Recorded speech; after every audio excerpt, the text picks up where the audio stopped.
प्यारे बच्चों, आज हम इस वीडियो में देखने वाले हैं कक्षा 10वीं की संस्कृत के जितने भी इम्पोर्टेंट ऑब्जेक्टिव प्रश्न हैं उन सभी ऑब्जेक्टिव प्रश्न को देखने वाले हैं। तो आपके संस्कृत के जितने भी चैप्टर हैं सभी चैप्टर से हम लोग ऑब्जेक्टिव देखेंगे, ठीक है, जो कि आपकी परीक्षा की दृष्टि से बहुत ही इम्पोर्टेंट है। तो ध्यानपूर्वक से एकाग्रता के साथ सभी ऑब्जेक्टिव प्रश्नों को देखें, है ना। दिए गए 4 ऑप्शन में आपका एक ऑप्शन सही होगा, ठीक है। तो आप भी प्रयास करेंगे कि इसका सही आंसर क्या होने वाला है और वीडियो के अंत तक बने रहिए, ठीक है ना, क्योंकि आगामी आने वाले परीक्षा में यहाँ से प्रश्न आपको देखने को जरूर मिलेंगे, ठीक है।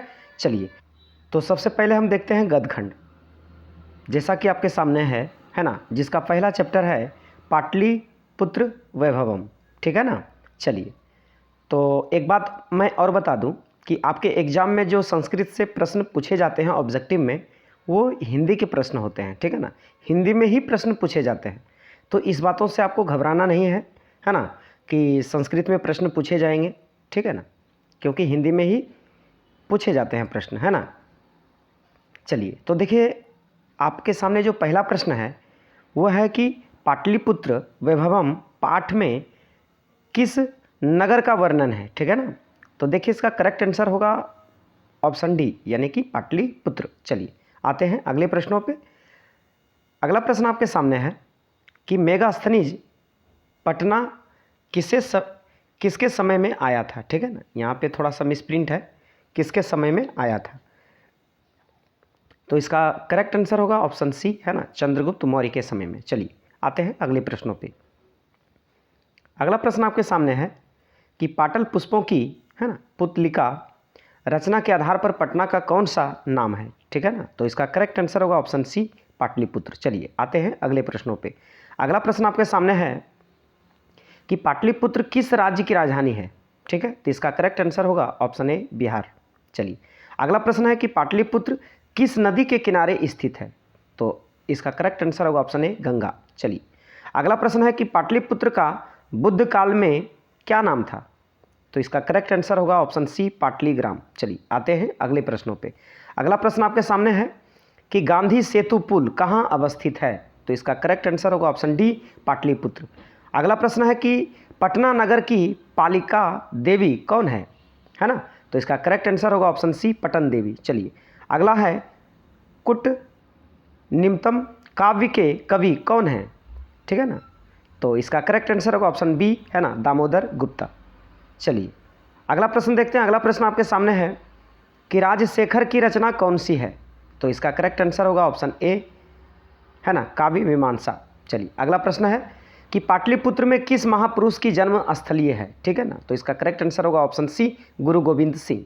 चलिए अगला प्रश्न है कि चंद्रगुप्त किस वंश का संस्थापक था। तो इसका करेक्ट आंसर होगा ऑप्शन ए, चंद्रगुप्त मौर्य, है ना। चंद्रगुप्त जो है सो मौर्य वंश का संस्थापक था, ठीक है। चलिए अगला प्रश्न आपके सामने है कि सिखों के 10वें गुरु कौन थे। तो इसका करेक्ट आंसर होगा ऑप्शन ए, है ना, गुरु गोविंद सिंह। चलिए अगला प्रश्न है कि पटना के किस दिशा में गंगा नदी प्रवाहित होती है। तो इसका करेक्ट आंसर होगा ऑप्शन सी, उत्तर दिशा में। अगला प्रश्न है कि किस काल में पटना का नाम पाटलीग्राम था। तो इसका करेक्ट आंसर होगा ऑप्शन ए, है ना, बुद्ध काल में। चलिए अब देखते हैं अगला प्रश्न। अगला प्रश्न आपके सामने है, चलिए अगला प्रश्न देखते हैं। अगला प्रश्न आपके सामने है कि यूनान, है ना, यूनान का राजदूत कौन था। तो इसका करेक्ट आंसर होगा ऑप्शन सी, मेगास्थनीज। अगला है कि महावीर मंदिर कहाँ स्थित है। तो इसका करेक्ट आंसर होगा ऑप्शन सी, पटना में। चलिए अगला प्रश्न है कि किस काल में पटना नाम प्रसिद्ध हुआ, है ना। किस काल में पटना का जो नाम है वो प्रसिद्ध हो गया। तो मध्यकाल में, ठीक है। चलिए अगला प्रश्न देखते हैं।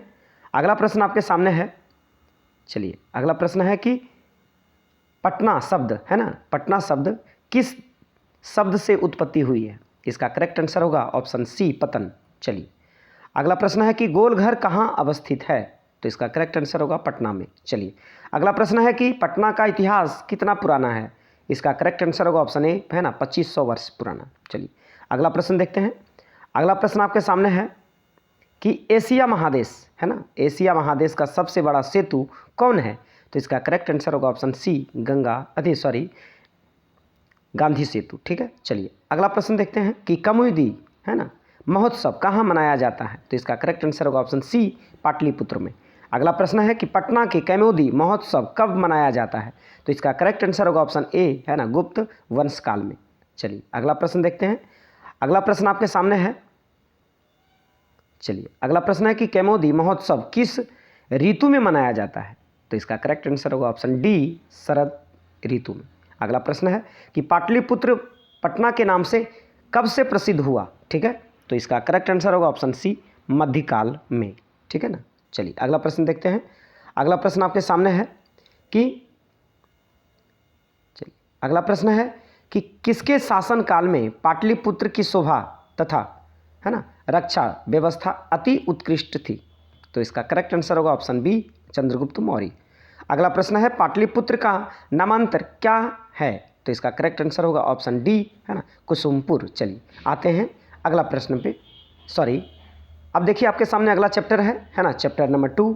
ठीक है, तो आइए इस अध्याय से जितने भी ऑब्जेक्टिव प्रश्न हैं आपके परीक्षा की दृष्टि से, उन सभी प्रश्नों को देखते हैं। चलिए, तो आपके सामने पहला प्रश्न है कि आलस कथा, है ना, जैसा कि मेरा चैप्टर का ही नाम है आलस कथा, है ना, तो आलस कथा के रचयिता कौन है? तो इसका करेक्ट आंसर होगा ऑप्शन बी, है ना, विद्यापति। चलिए अगला प्रश्न है कि आलस कथा पाठ से, है ना, संकलित है? तो इसका करेक्ट आंसर होगा ऑप्शन बी, है ना, पुरुष परीक्षा। चलिए आते हैं अगले प्रश्नों पे। अगला प्रश्न आपके सामने है ना, कि वीरेश्वर कौन था? ठीक है, तो इसका करेक्ट आंसर होगा मिथिला का मंत्री। अगला प्रश्न आपके सामने है कि मिथिला का मंत्री कौन था? तो इसका करेक्ट आंसर होगा वीरेश्वर। चलिए अगला प्रश्न है कि मैथिल कवि कौन था? तो इसका करेक्ट आंसर होगा ऑप्शन सी, है ना, विद्यापति। चलिए आते हैं अगले प्रश्नों पे। अगला प्रश्न आपके सामने है कि मैथिल कोकिल के नाम से कौन प्रसिद्ध था? तो इसका करेक्ट आंसर होगा ऑप्शन ए, विद्यापति। अगला प्रश्न है कि आलसियों को कौन अन्न और वस्त्र देते थे? तो इसका करेक्ट आंसर होगा ऑप्शन डी, है ना, वीरेश्वर। चलिए अगला प्रश्न है आपके सामने कि आलसी पुरुष कितने थे? तो इसका करेक्ट आंसर होगा ऑप्शन डी, 4। चलिए आते हैं अगले प्रश्नों पे। अगला प्रश्न आपके सामने है कि आलस कथा पाठ में किस महत्व का वर्णन किया गया है? तो इसका करेक्ट आंसर होगा ऑप्शन ए, मानव गुण। अगला प्रश्न है आलस कथा पाठ में किस दोष का वर्णन किया गया है? तो इसका करेक्ट आंसर होगा ऑप्शन सी, आलस। चलिए अगला प्रश्न देखते हैं कि आलस कथा पाठ में किस दोष का वर्णन किया गया है? तो इसका करेक्ट आंसर होगा ऑप्शन ए, व्यंग्यात्मक। चलिए आते हैं अगले प्रश्नों पे। अगला प्रश्न आपके सामने है कि गरीबों और अनाथों में, है ना, अनाथों को प्रतिदिन कौन भोजन कराते थे? तो इसका करेक्ट आंसर होगा ऑप्शन डी, है ना, वीरेश्वर। चलिए आते हैं अगले प्रश्नों पे। अगला प्रश्न आपके सामने है। चलिए अगला प्रश्न है कि मनुष्य को, है ना, मनुष्य को कौन नष्ट कर देता है? ठीक है, तो इसका करेक्ट आंसर होगा ऑप्शन सी, आलस। चलिए अगला प्रश्न आपके सामने है कि वीरेश्वर नाम का मंत्री कहाँ रहता था? तो इसका करेक्ट आंसर होगा ऑप्शन बी, मिथिला में। चलिए आते हैं अगले प्रश्नों पे।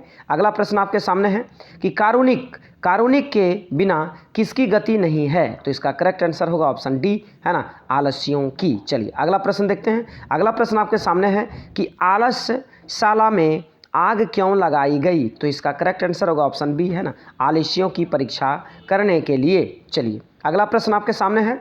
अगला प्रश्न है कि आलसशाला में लगी आग को देखकर कौन भाग गए? तो इसका करेक्ट आंसर होगा ऑप्शन बी, है ना, धूर्त। चलिए अगला प्रश्न है कि आलसशाला में आग लगाने पर भी, है ना, कितने लोग नहीं भागे? तो इसका करेक्ट आंसर होगा ऑप्शन सी, 4। चलिए आते हैं अगले प्रश्नों पे, है ना। तो अगला प्रश्न आपके सामने है कि भीषण, है ना, भूख लगने पर भी कौन कुछ नहीं कर सकता? तो इसका करेक्ट आंसर होगा ऑप्शन ए, है ना, आलसी, है ना। यदि आपको बहुत ज़्यादा भूख लग जाए, है ना, तो भी कौन जो सो कुछ नहीं कर सकता? तो आलसी, है ना। आलस एक ऐसी चीज़ है कि वो कुछ भी नहीं कर सकता। चलिए आते हैं अगले चैप्टर पे। अगला चैप्टर आपका है, चलिए देखिए आपके सामने अगला चैप्टर है।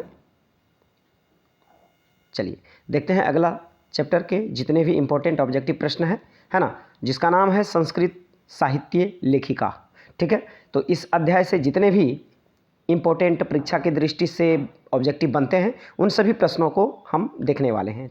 तो वीडियो के अंत तक बने रहिए, सभी प्रश्नों को एकाग्रता के साथ देखिए, है ना। यहाँ से आपकी परीक्षा में निश्चित ही प्रश्न पूछे जाएंगे। ठीक है, चलिए अब देखते हैं तीसरे अध्याय का, है ना, पहला प्रश्न, जहाँ आपके सामने लिखा हुआ है कि संस्कृत साहित्य लेखिका पाठ में किसके महत्व का वर्णन किया गया है, ठीक है ना। तो इसका करेक्ट आंसर होगा ऑप्शन डी, औरत। चलिए आते हैं अगले प्रश्नों पे।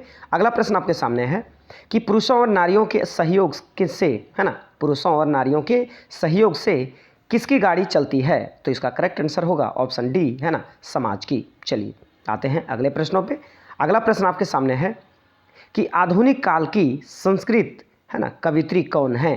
तो इसका करेक्ट आंसर होगा ऑप्शन डी, है ना, पंडिता क्षमाराव। चलिए आते हैं अगले प्रश्नों पे। आपके सामने अगला प्रश्न है, चलिए अगला प्रश्न देखते हैं। अगला प्रश्न आपके सामने है कि वर्तमान काल में, है ना, वर्तमान काल में संस्कृत लेखिका कौन है। तो इसका करेक्ट आंसर होगा ऑप्शन सी, है ना, मिथिलेश कुमारी मिश्र। चलिए अगला प्रश्न है कि अच्युत, है ना, राय की रानी कौन थी। तो इसका करेक्ट आंसर होगा ऑप्शन डी, है ना, तिरुमलांबा। चलिए अगला प्रश्न है कि शंकर चरित्रम की रचना किसने की। तो इसका करेक्ट आंसर होगा ऑप्शन डी, है ना, पंडित क्षमाराव। चलिए आते हैं अगले प्रश्नों पे। अगला प्रश्न आपके सामने है कि ऋग्वेद में कितनी मंत्र दर्शनवती ऋषिकाओं का उल्लेख है। तो इसका करेक्ट आंसर होगा ऑप्शन बी, है ना, चतुर्वी सतीय।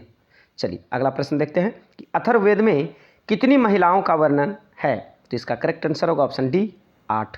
चलिए आते हैं अगले प्रश्नों पे कि मधुरा विजयम महाकाव्य की रचना किसने की। तो इसका करेक्ट आंसर होगा ऑप्शन सी, गंगा देवी। चलिए आते हैं अगले प्रश्नों पे। अगला प्रश्न आपके सामने है कि वादा रामबिका, है ना, पम्मी में महाकाव्य की रचना किसने की, ठीक है ना, महाकाव्य होना चाहिए, मिसप्रिंट है, की रचना किसने की। तो इसका करेक्ट आंसर होगा ऑप्शन बी, है ना, तरुमलंबा। चलिए अगला प्रश्न है कि क्षमाराव किस काल के लेखक हैं। तो इसका करेक्ट आंसर होगा ऑप्शन ए, है ना, आधुनिक काल। चलिए अगला प्रश्न है कि कंपन राय की रानी कौन थी। तो इसका करेक्ट आंसर होगा ऑप्शन सी, गंगा देवी। चलिए अगला प्रश्न आपके सामने है कि जनक की, है ना, जनक की सभा में शास्त्र कुशला कौन विदुषी रहती थी, है ना। तो इसका करेक्ट आंसर होगा ऑप्शन बी, है ना, गार्गी। चलिए अगला प्रश्न है कि इंद्राणी का वर्णन किस वेद में है। तो इसका करेक्ट आंसर होगा ऑप्शन ए, अथर्ववेद। चलिए अगला प्रश्न है कि मीरा लहरी की लेखिका कौन है। तो इसका करेक्ट आंसर होगा ऑप्शन डी, पंडित क्षमाराव। चलिए आते हैं अगले प्रश्नों पे। अगला प्रश्न आपके सामने है कि किस युग में, है ना, मंत्रों की दर्शिका न केवल ऋषि बल्कि ऋषिका भी थी, है ना। इसका करेक्ट आंसर होगा ऑप्शन सी, है ना, वैदिक युग। चलिए आते हैं अगले प्रश्नों पे। अगला प्रश्न आपके सामने है कि याज्ञवल्क्य की पत्नी कौन थी, है ना। तो इसका करेक्ट आंसर होगा ऑप्शन ए, है ना, मैत्रेयी। चलिए आते हैं अगले प्रश्नों पे। अगला प्रश्न आपके सामने है कि ज्ञान, है ना, याज्ञवल्क्य ने अपनी पत्नी को क्या शिक्षा दी। तो इसका करेक्ट आंसर होगा ऑप्शन डी, है ना, आत्म तत्व की। चलिए आते हैं अगले प्रश्नों पे। अगला प्रश्न आपके सामने है, चलिए देखिए अगला प्रश्न है आपके सामने। अगला प्रश्न आपके सामने है कि, चलिए अगला प्रश्न है याज्ञवल्क्य ने आत्म तत्व की शिक्षा किसकी थी, किसने दी थी। सॉरी यहाँ पर मिसप्रिंट है, किसने दी थी, ठीक है ना, ये होना चाहिए। तो इसका करेक्ट आंसर होगा ऑप्शन ए, है ना, मैत्रेयी को, ठीक है। चलिए आते हैं अगले प्रश्नों पे। अगला प्रश्न आपके सामने है कि सर्व शुक्ला, है ना, सरस्वती किसने कहा है, ठीक है। तो इसका करेक्ट आंसर होगा ऑप्शन डी, दंडी ने। अगला प्रश्न है गंगा देवी का समय क्या है। इसका करेक्ट आंसर होगा ऑप्शन ए, 14वीं सदी। चलिए अब आते हैं अगले चैप्टर में। अगला चैप्टर आपके सामने है, ठीक है। चलिए अगला चैप्टर है भारतीय संस्कार, ठीक है ना। चलिए अब देखते हैं इस चैप्टर से जितने भी VVI ऑब्जेक्टिव प्रश्न हैं उन सभी प्रश्नों को देखने वाले हैं। तो वीडियो के अंत तक बने रहिए, है ना। संस्कृत के जितने भी चैप्टर हैं हम इसी वीडियो में डिस्कस करने वाले हैं, है ना। आपका एक भी चैप्टर नहीं छूटेगा, ठीक है। चलिए अब देखते हैं अगला प्रश्न। यहाँ पे पहला प्रश्न आपके सामने है कि भारतीय संस्कार कितने हैं, ठीक है ना। तो देखिए इसका करेक्ट आंसर होगा ऑप्शन डी, 16। आते हैं अगले प्रश्नों पे। अगला प्रश्न आपके सामने है कि भारतीयों में संस्कार से किसका निर्माण है ना, किससे होता है? तो इसका करेक्ट आंसर होगा ऑप्शन बी, व्यक्तित्व। चलिए अगला प्रश्न है कि संस्कारों को कितने भागों में बांटा गया है? इसका करेक्ट आंसर होगा ऑप्शन सी, है ना, 5। चलिए अगला प्रश्न है कि जन्म पूर्व संस्कार कितने हैं? तो इसका करेक्ट आंसर होगा ऑप्शन डी, है ना, 13। चलिए अब देखते हैं अगला प्रश्न। अगला प्रश्न आपके सामने है कि बचपन में कितने संस्कार हैं? ठीक है, तो इसका करेक्ट आंसर होगा ऑप्शन डी, है ना, 6। चलिए अब देखते हैं अगला प्रश्न। अगला प्रश्न आपके सामने है, चलिए देखिए आपके सामने अगला प्रश्न है कि शिक्षा संबंधी, है ना, कितने संस्कार हैं? इसका करेक्ट आंसर होगा ऑप्शन सी, 5। अगला प्रश्न है कि गृहस्थ के कितने संस्कार हैं? इसका करेक्ट आंसर होगा ऑप्शन ए, है ना, 1। अगला प्रश्न है कि मरने के बाद कितने संस्कार हैं? तो इसका करेक्ट आंसर होगा ऑप्शन ए, 1। अगला प्रश्न है कि किसने गीत देवता भी गाते हैं? है ना, किसने गीत देवता भी गाते हैं, ऐसा कुछ होना चाहिए था प्रश्न में। तो देखिए इसका करेक्ट आंसर होगा ऑप्शन ए, है ना, भारतवर्ष के, है ना, किसके गीत देवता भी गाते हैं? तो भारतवर्ष के। ठीक है, चलिए अब देखते हैं अगले प्रश्नों को। अगला प्रश्न आपके सामने है कि प्राचीन संस्कृत की पहचान किससे होती है? ठीक है ना, तो इसका करेक्ट आंसर होगा ऑप्शन बी, संस्कारों से। अगला प्रश्न आपके सामने है कि वेद की पढ़ाई शुरू करना किस संस्कार के अंतर्गत है? ठीक है, तो इसका करेक्ट आंसर होगा ऑप्शन डी, शिक्षा। अगला प्रश्न है कि किस संस्कार के द्वारा मनुष्य गृहस्थ जीवन में प्रवेश करता है? तो इसका करेक्ट आंसर होगा ऑप्शन सी, विवाह। चलिए आते हैं अगले प्रश्नों पे। अगला प्रश्न आपके सामने है कि मरने के बाद कौन सा संस्कार संपन्न होता है? ठीक है, तो इसका करेक्ट आंसर होगा ऑप्शन बी, अंत्येष्टि। अगला प्रश्न आपके सामने है कि अंत्येष्टि संस्कार कब होता है? तो इसका करेक्ट आंसर होगा ऑप्शन सी, मरने के उपरांत। अगला प्रश्न आपके सामने है अक्षर आरंभ करना किस संस्कार के अंतर्गत आता है? तो इसका करेक्ट आंसर होगा ऑप्शन डी, शिक्षा। चलिए आते हैं अगले प्रश्नों पे। अगला प्रश्न आपके सामने है कि सप्तपदी, है ना, क्रिया किस संस्कार में संपन्न की जाती है? तो इसका करेक्ट आंसर होगा ऑप्शन सी, विवाह। अगला प्रश्न है कि पुष्पन किस संस्कार के अंतर्गत आता है? तो इसका करेक्ट आंसर होगा ऑप्शन ए, जन्म पूर्व। अगला प्रश्न है कि गुरु के घर से अलग होकर गृहस्थ जीवन में प्रवेश करना किस संस्कार के अंतर्गत आता है? तो इसका करेक्ट आंसर होगा ऑप्शन सी, है ना, विवाह। आइए अगले प्रश्नों को देखते हैं। अगला प्रश्न आपके सामने है ना, कि सिंदूर दान किस संस्कार के अंतर्गत आता है? तो इसका करेक्ट आंसर होगा ऑप्शन सी, विवाह, है ना। अगला प्रश्न आपके सामने है कि गर्भधारण करना, है ना, किस संस्कार के अंतर्गत आता है? तो इसका करेक्ट आंसर होगा ऑप्शन ए, जन्म पूर्व। चलिए अगला प्रश्न देखते हैं। अगला प्रश्न आपके सामने है कि नामकरण किस संस्कार के अंतर्गत आता है? तो इसका करेक्ट आंसर होगा ऑप्शन सी, शैशव। चलिए आते हैं अगले प्रश्नों पे। अगला प्रश्न आपके सामने है कि कौन शब्द, है ना, सीमित रूप से व्यंग्य रूप में व्यवहार होता है? तो इसका करेक्ट आंसर होगा ऑप्शन सी, संस्कार। चलिए आते हैं अगले प्रश्नों पे। अगला प्रश्न है कि भारतीय संस्कृति का परिचय किससे मिलता है? ठीक है ना, तो इसका करेक्ट आंसर होगा ऑप्शन सी, संस्कारों से। अगला प्रश्न है कि सीमांतोन्नयन, है ना, किस प्रकार का संस्कार है? तो इसका करेक्ट आंसर होगा ऑप्शन ए, जन्म पूर्व संस्कार। चलिए आते हैं अब अगले चैप्टर में। अगला चैप्टर आपके सामने है ना, कर्मवीर कथा। ठीक है, कर्मवीर कथा। आइए इन चैप्टर से जितने भी ऑब्जेक्टिव प्रश्न हैं, VVI, जो कि आपके एग्जामों में पूछे जाने की संभावनाएं हैं, ठीक है ना, यहाँ से ज़रूर आपको क्वेश्चन देखने को मिलेंगे। तो बिल्कुल आप एकाग्रता के साथ, है ना, ध्यानपूर्वक से सभी प्रश्नों को भली भांति देखें। चलिए तो देखिए आपके सामने पहला प्रश्न है कि कर्मवीर कथा समाज के किस वर्ग की कथा है? इसका करेक्ट आंसर होगा ऑप्शन बी, दलित। अगला है कि भीखन टोला किस प्रांत में है? इसका करेक्ट आंसर होगा ऑप्शन ए, बिहार में। चलिए आते हैं अगले प्रश्नों पे। अगला प्रश्न आपके सामने है कि कर्मवीर कहाँ का रहने वाला था? तो इसका करेक्ट आंसर होगा ऑप्शन ए, भीखन टोला। अगला प्रश्न है दलित पुरुष का नाम क्या था? तो इसका करेक्ट आंसर होगा ऑप्शन ए, राम प्रवेश राम। चलिए अगला प्रश्न है कि भीखन टोला देखने कौन आए? तो इसका करेक्ट आंसर होगा ऑप्शन ए, शिक्षक। चलिए आते हैं अगले प्रश्नों पे।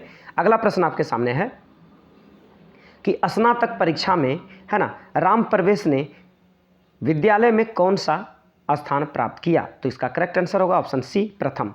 आइए अगले प्रश्नों को देखते हैं कि किसकी ख्याति सभी जगह गूंजने लगा? तो इसका करेक्ट आंसर होगा ऑप्शन ए, राम प्रवेश राम। अगला प्रश्न है कि कर्मवीर ने कौन सा पद प्राप्त किया? इसका करेक्ट आंसर होगा ऑप्शन डी, है ना, महत्तम पद। चलिए आते हैं अगले प्रश्नों पे। अगला प्रश्न आपके सामने है कि कर्मवीर राम प्रवेश ने किस परीक्षा में उच्च स्थान प्राप्त किया? तो इसका करेक्ट आंसर होगा ऑप्शन सी, है ना, केंद्रीय लोक सेवा। अगला प्रश्न है कि परिश्रमी पुरुष को कौन वरण करती है? तो इसका करेक्ट आंसर होगा ऑप्शन बी, लक्ष्मी। चलिए अगला प्रश्न है कि कर्मवीर कौन है? तो इसका करेक्ट आंसर होगा ऑप्शन ए, राम परवेश राम। चलिए आते हैं अगले प्रश्नों पे। अगला प्रश्न आपके सामने है कि कर्मवीर राम परवेश राम ने कहाँ उन्नत स्थान पाया? तो इसका करेक्ट आंसर होगा ऑप्शन बी, है ना, केंद्रीय लोक सेवा परीक्षा में। अगला प्रश्न है कि बालक किसके शिक्षण शैली से उत्कृष्ट आकृष्ट हुआ? तो इसका करेक्ट आंसर होगा ऑप्शन ए, शिक्षक के। अगला प्रश्न है कि स्नातक परीक्षा में प्रथम पाकर किसकी ख्याति बढ़ी? तो इसका करेक्ट आंसर होगा ऑप्शन सी, है ना, राम परवेश राम की। चलिए आते हैं अब अगले प्रश्नों पे। अगला प्रश्न आपके सामने है कि शिक्षक ने किसे पढ़ाना आरंभ किया? तो इसका करेक्ट आंसर होगा ऑप्शन डी, राम परवेश राम को। चलिए अब आते हैं अगले प्रश्नों पे। अगला प्रश्न आपके सामने है, चलिए अगला प्रश्न देखते हैं। अगला प्रश्न आपके सामने है कि किसके, है ना, किसके अथर्वभाव में भी राम परवेश ने महाविद्यालय में प्रवेश पाया? तो इसका करेक्ट आंसर होगा ऑप्शन बी, है ना, पिता के। अगला प्रश्न है कि लक्ष्मी किस प्रकार के, है ना, व्यक्ति के पास आती है? तो इसका करेक्ट आंसर होगा ऑप्शन डी, उद्योगपति के पास। चलिए अब आते हैं अगले चैप्टर में। अगला चैप्टर आपके सामने है ना, जिनका नाम है स्वामी दयानंद। ठीक है, चलिए इन चैप्टर से, है ना, इस चैप्टर से जितने भी ऑब्जेक्टिव प्रश्न हैं वीवीआई, जो कि आपकी परीक्षा की दृष्टि से बहुत ही इंपॉर्टेंट है, उन सभी प्रश्नों को हम लोग देखने वाले हैं। तो बिल्कुल आप एकाग्रता के साथ इस वीडियो में बने रहिए, सभी प्रश्नों को देखते रहिए। चलिए तो देखिए आपके सामने पहला, है ना, प्रश्न है इस चैप्टर से कि स्वामी दयानंद कौन थे? तो इसका करेक्ट आंसर होगा ऑप्शन ए, है ना, आर्य समाज के संस्थापक। चलिए आपके परीक्षा में भी पूछा जाता है कि आर्य समाज के संस्थापक कौन है? तो इसका करेक्ट आंसर होगा स्वामी दयानंद सरस्वती। चलिए अब आते हैं अगले प्रश्नों पे। अगला प्रश्न आपके सामने है कि स्वामी दयानंद के बचपन का नाम क्या था?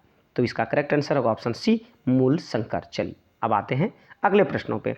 अगला प्रश्न आपके सामने है कि स्वामी दयानंद का जन्म किस ग्राम में हुआ था? तो इसका करेक्ट आंसर होगा ऑप्शन बी, है ना, टंकारा गांव में। अगला प्रश्न है कि आर्य समाज की, है ना, स्थापना किस नगर में हुई? तो इसका करेक्ट आंसर होगा ऑप्शन सी, मुंबई में।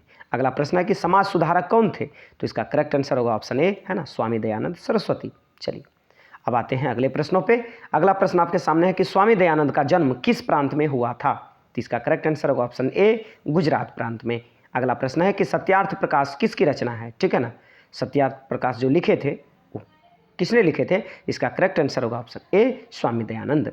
अगला प्रश्न है कि आर्य समाज की स्थापना कब हुई थी? इसका करेक्ट आंसर होगा ऑप्शन बी, 1875 ईस्वी में। चलिए अब आते हैं अगले प्रश्नों पे। अगला प्रश्न आपके सामने है कि मूल शंकर किनका नाम था? है ना, अभी आप कुछ देर पहले इसका प्रश्न आप देखे भी, है ना। तो इसका करेक्ट आंसर होगा ऑप्शन ए, स्वामी दयानंद सरस्वती। ठीक है, चलिए अगला प्रश्न है कि स्वामी दयानंद का जन्म कब हुआ था? इसका करेक्ट आंसर होगा ऑप्शन सी, 1824 ईस्वी में। अगला प्रश्न है कि किसने, है ना, किसके कहने पर, है ना, स्वामी दयानंद ने वैदिक ग्रंथ का प्रचार किया? तो इसका करेक्ट आंसर होगा ऑप्शन ए, गिरजानंद। चलिए अब आते हैं अगले प्रश्नों पे।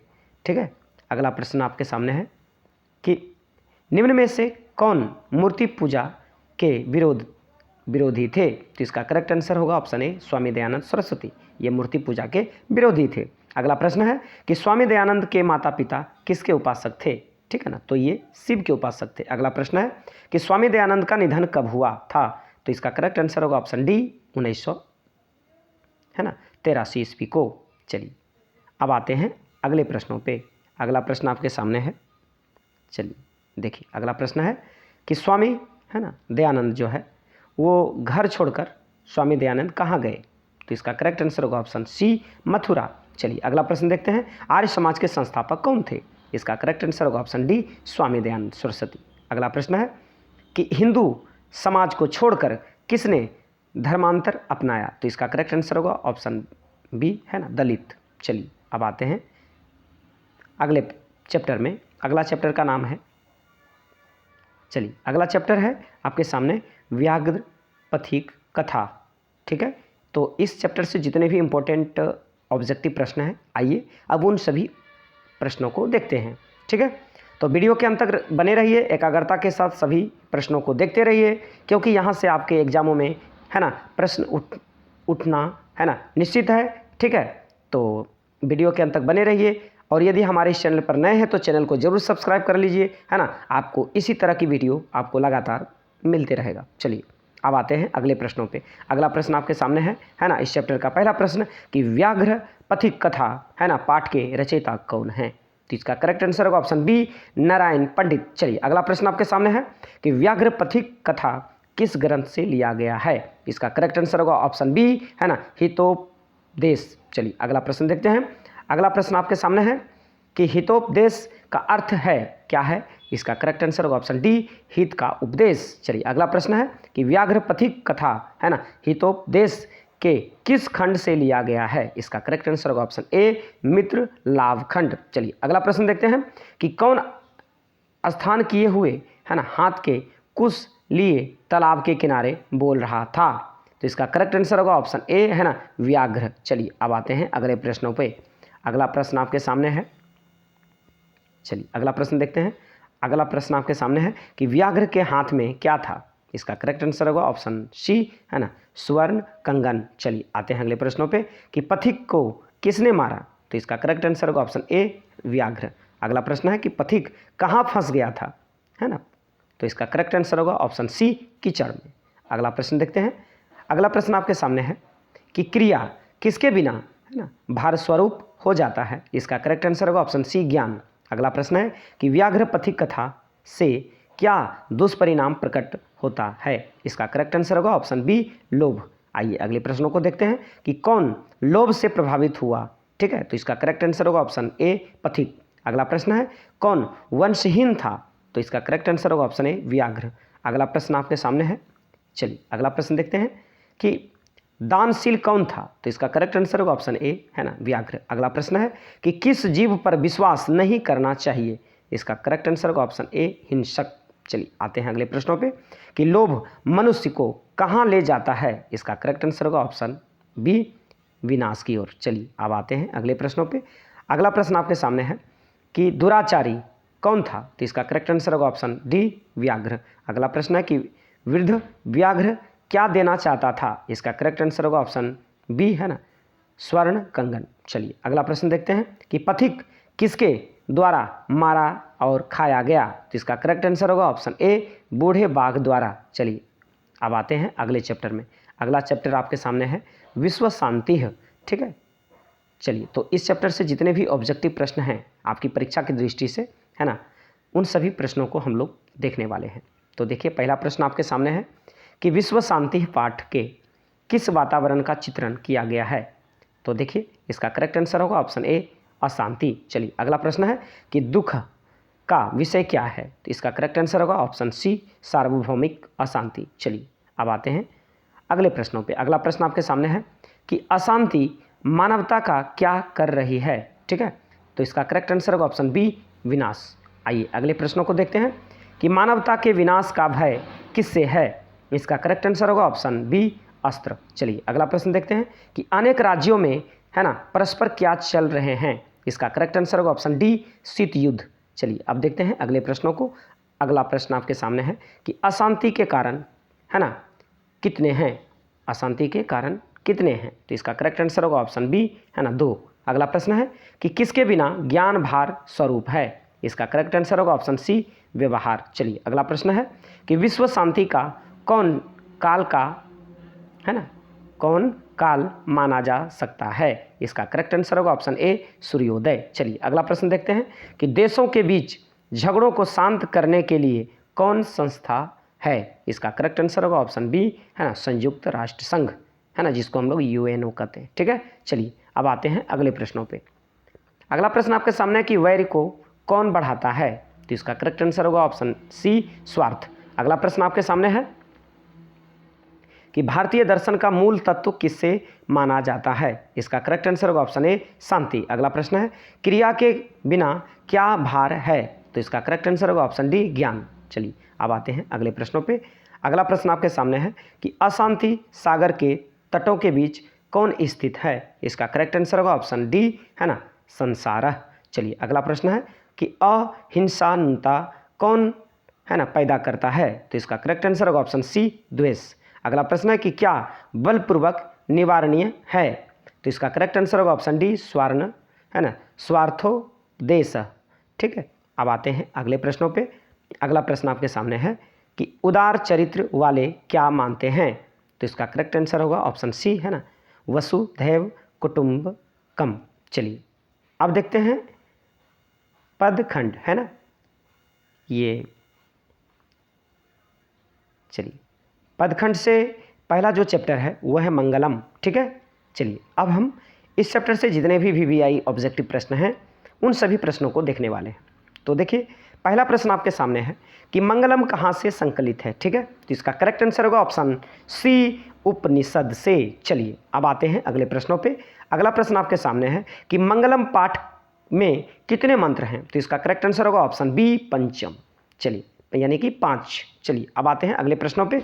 अगला प्रश्न आपके सामने है कि उपनिषद के रचनाकार कौन हैं? तो इसका करेक्ट आंसर होगा ऑप्शन सी, महर्षि वेदव्यास। अगला प्रश्न है कि मंगलम पाठ के रचनाकार कौन हैं? इसका करेक्ट आंसर होगा ऑप्शन सी, महर्षि वेदव्यास। चलिए अब आते हैं अगले प्रश्नों पे।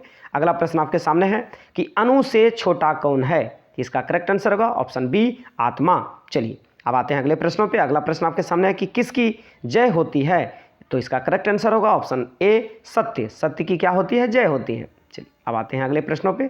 अगला प्रश्न आपके सामने है कि बहती नदी कहाँ मिलती है ना? तो इसका करेक्ट आंसर होगा ऑप्शन सी, समुद्र में। चलिए अगला प्रश्न है कि जंतु, है ना, जंतु के हृदय रूपी गुफा में क्या स्थित है? तो इसका करेक्ट आंसर होगा ऑप्शन ए, तत्व। चलिए अगला प्रश्न है कि ब्रह्मा को प्राप्त करने के लिए विषय में बताया गया है ना? तो इसका करेक्ट आंसर होगा ऑप्शन डी, मुंडकोपनिषद। चलिए अब आते हैं अगले प्रश्नों पे। अगला प्रश्न आपके सामने है कि देवलोक का मार्ग किससे प्राप्त होता है? तो इसका करेक्ट आंसर होगा ऑप्शन ए, सत्य। अगला प्रश्न है कि सत्य से क्या प्राप्त होता है? तो इसका करेक्ट आंसर होगा ऑप्शन सी, देवलोक। चलिए अब आते हैं अगले प्रश्नों पे। अगला प्रश्न आपके सामने है कि मृत्यु को वश में कौन कर लेते हैं? ठीक है, तो इसका करेक्ट आंसर होगा ऑप्शन सी, विद्वान। चलिए अब आते हैं अगले प्रश्नों पे। अगला प्रश्न आपके सामने है कि किसकी जय नहीं होती है? ठीक है, तो इसका करेक्ट आंसर होगा ऑप्शन बी, असत्य। अगला प्रश्न है कि उपनिषद में किस महिमा का वर्णन किया गया है? तो इसका करेक्ट आंसर होगा ऑप्शन डी, है ना, परम पुरुष। चलिए अगला प्रश्न है कि उपनिषदों की संख्या कितनी है? तो इसका करेक्ट आंसर होगा ऑप्शन बी, 108। चलिए अब आते हैं अगले प्रश्नों पे। अगला प्रश्न आपके सामने है कि आत्मा के, है ना, गूढ़ रहस्य की किसमें व्याख्या की गई है? तो इसका करेक्ट आंसर होगा ऑप्शन ए, है ना, कठोपनिषद। चलिए अब आते हैं अगले प्रश्नों पे। अगला प्रश्न आपके सामने है, ठीक है, देखिए अगला प्रश्न है। चलिए अगला प्रश्न देखते हैं। अगला प्रश्न आपके सामने है कि परमात्मा की महिमा का वर्णन किस में किया गया है?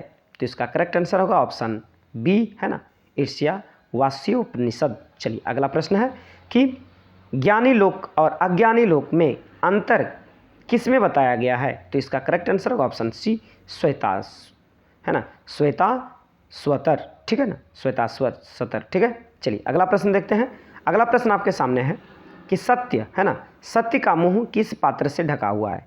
इसका करेक्ट आंसर होगा ऑप्शन ए, हिरण्मय पात्र से। अगला प्रश्न है कि सत्य का खजाना कहाँ है? तो इसका करेक्ट आंसर होगा ऑप्शन सी, देवलोक। चलिए अब आते हैं अगले चैप्टर में। अगला चैप्टर का नाम है आपका भारत महिमा। ठीक है, चलिए तो इस चैप्टर से जितने भी ऑब्जेक्टिव प्रश्न बनते हैं आपके एग्जामों में उन सभी प्रश्नों को आइए देखते हैं।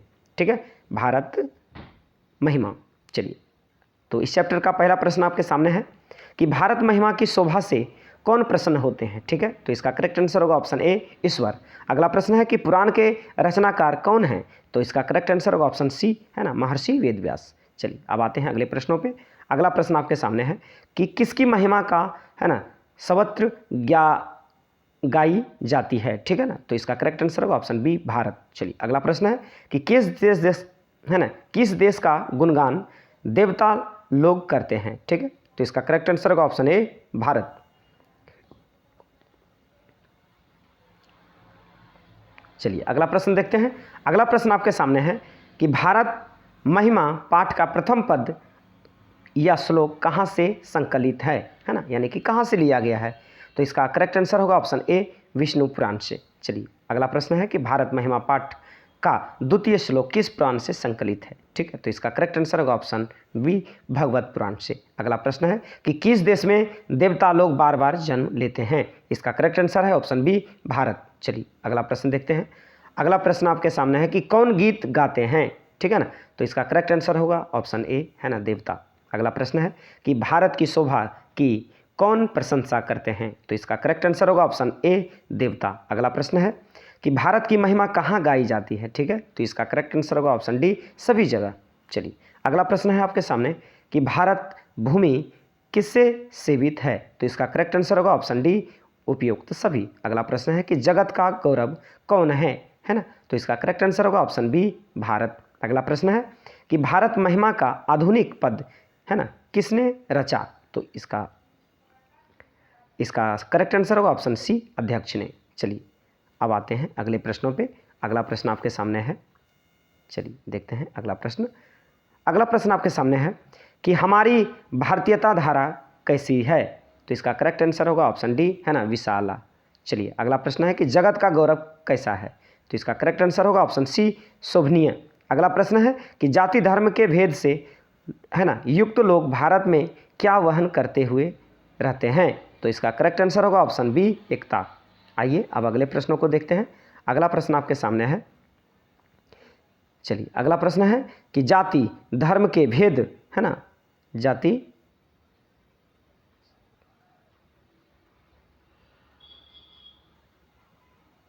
चलिए अगला प्रश्न है कि देवता क्या गाते हैं, ठीक है, तो इसका करेक्ट आंसर होगा ऑप्शन ए, है ना, गीत। चलिए अब देखते हैं,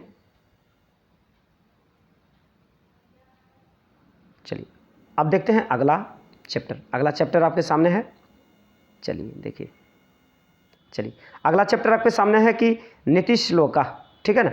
तो आइए इस चैप्टर से जितने भी वीवीआई ऑब्जेक्टिव प्रश्न हैं आपकी परीक्षा की दृष्टि से, उन सभी प्रश्नों को देखते हैं।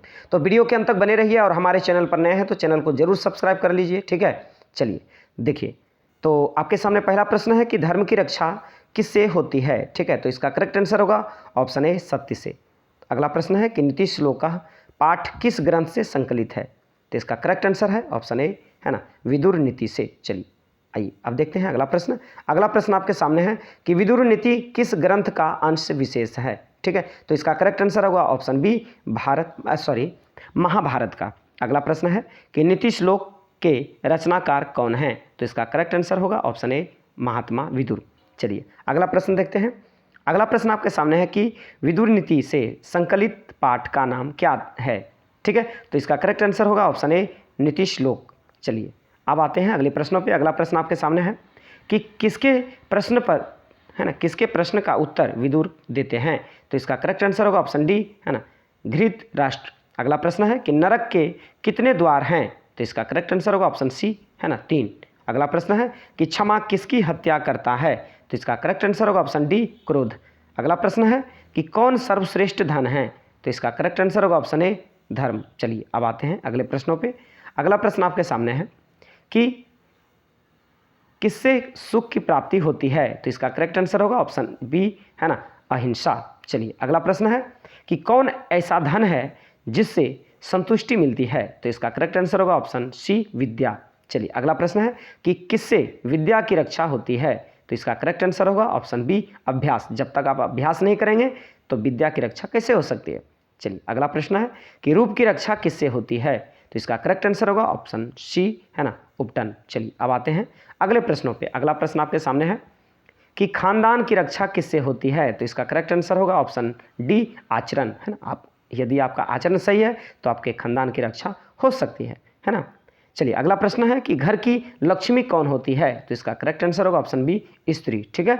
चलिए अगला प्रश्न है कि अपशय को कौन नष्ट करता है, तो इसका करेक्ट आंसर होगा ऑप्शन ए, नम्रता। चलिए अब आते हैं अगले प्रश्नों पे।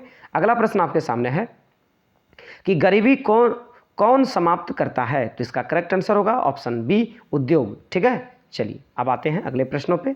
अगला प्रश्न आपके सामने है, चलिए अगला प्रश्न आपके सामने है कि अशुभ लक्षण, है ना, अशुभ लक्षणों को कौन समाप्त करता है, तो इसका करेक्ट आंसर होगा ऑप्शन डी, है ना, सद्व्यवहार। चलिए अगला प्रश्न है कि प्रगति की इच्छा रखने वाले मनुष्यों को, है ना, कितने दोषों का त्याग देना चाहिए, ठीक है, तो इसका करेक्ट आंसर होगा ऑप्शन बी, 6।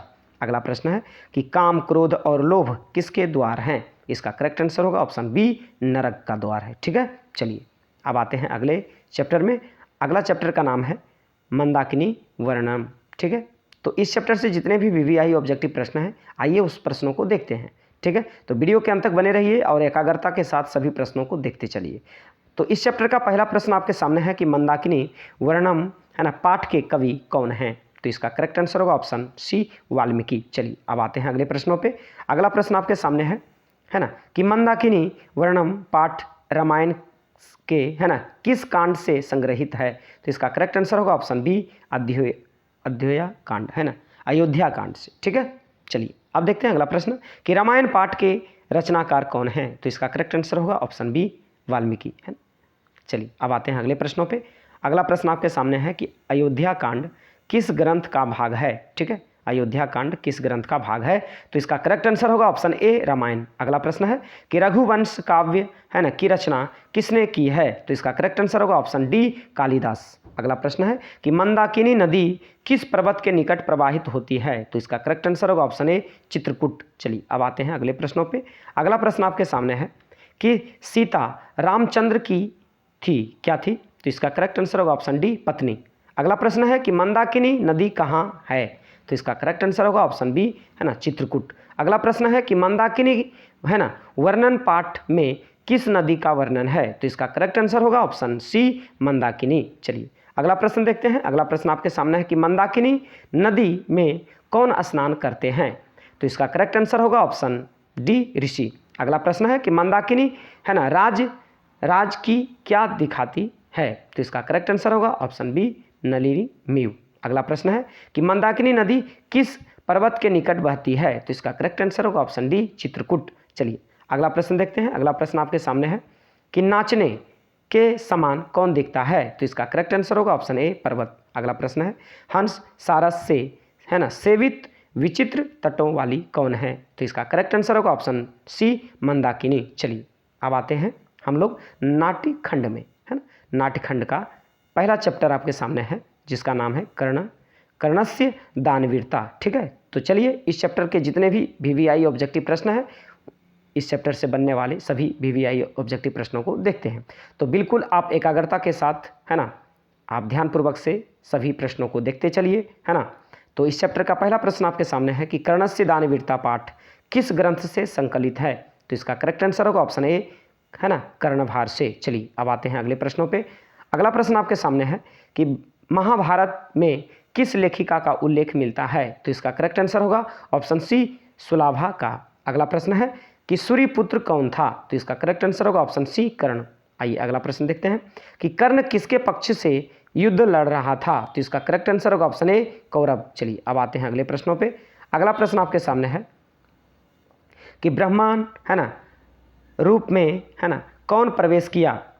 तो इसका करेक्ट आंसर होगा ऑप्शन ए, इंद्र। अगला प्रश्न है कि दानवीर कौन था? तो इसका करेक्ट आंसर होगा ऑप्शन सी, कर्ण। अगला प्रश्न है कि कर्ण किस देश का राजा था?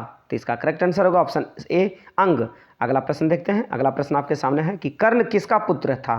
ठीक है ना, कर्ण किसका पुत्र था? तो इसका करेक्ट आंसर होगा ऑप्शन ए, है ना, कुंती का। अगला प्रश्न देखते हैं। अगला प्रश्न आपके सामने है कि भिक्षुक किस देश में आया था? इसका करेक्ट आंसर होगा ऑप्शन डी, ब्राह्मण देश। चलिए सॉरी, भिक्षुक किस वेश में आया था? तो ब्राह्मण वेश में आया था। ठीक है, चलिए अगला प्रश्न है कि कर्णस्य दानवीरता पाठ के लेखक कौन हैं? तो इसका करेक्ट आंसर होगा ऑप्शन ए, भास। चलिए अगला देखते हैं। अगला प्रश्न आपके सामने है कि समय परिवर्तन के साथ कौन नष्ट हो जाता है? तो इसका करेक्ट आंसर होगा ऑप्शन ए, शिक्षा। अगला प्रश्न है कि अर्जुन किसके पक्ष में युद्ध लड़ रहा था? तो इसका करेक्ट आंसर होगा ऑप्शन बी, पांडव। अगला प्रश्न है कि कर्ण कवच कौन कुंडल किसको दिया? ठीक है ना, और सॉरी, कर्ण कवच और कुंडल किसको दिया? तो इसका करेक्ट आंसर होगा ऑप्शन ए, इंद्र को। चलिए अब आते हैं अगले प्रश्नों पे। अगला प्रश्न आपके सामने है कि कवच और कुंडल किसके पास था? तो इसका करेक्ट आंसर होगा कर्ण के पास। चलिए अगला प्रश्न है कि कर्ण के कवच कुंडल की क्या विशेषता थी? इसका करेक्ट आंसर होगा ऑप्शन बी, उसे भेदा नहीं जा सकता था। अगला प्रश्न है कि कर्ण के कवच कुंडल देने के पूर्व अंततः क्या देने की इच्छा प्रकट की थी? ठीक है, तो इसका करेक्ट आंसर होगा अपना सिर। चलिए अब देखते हैं अगले प्रश्नों को। अगला प्रश्न आपके सामने है कि ना दातव्यम, ना दातव्यम, यह किसने कहा? तो इसका करेक्ट आंसर होगा ऑप्शन सी, है ना, सल्ली ने। ठीक है ना, सल्ली ने।